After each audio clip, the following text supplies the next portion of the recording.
যাত্রীবৃন্দ, আপনাদের মনোযোগ আকর্ষণ করছি। কিছুক্ষণের মধ্যে আমরা ঢাকা বিমানবন্দর স্টেশনে পৌঁছে যাব।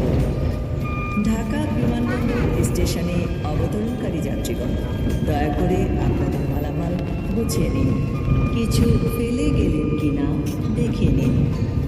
গাড়ি সম্পূর্ণ থেমে যাওয়ার পর সতর্কতার সাথে নামুন। নিরাপত্তার খাতিরে চলাচলের জন্য কেবলমাত্র প্ল্যাটফর্ম অথবা ওভারব্রিজ ব্যবহার করুন। যেখানেই থাকুন নিরাপদ ও সুস্থ থাকুন। বাংলাদেশ রেলওয়েতে ভ্রমণের জন্য আপনাদেরকে অশেষ ধন্যবাদ। খোদা হাফেজ।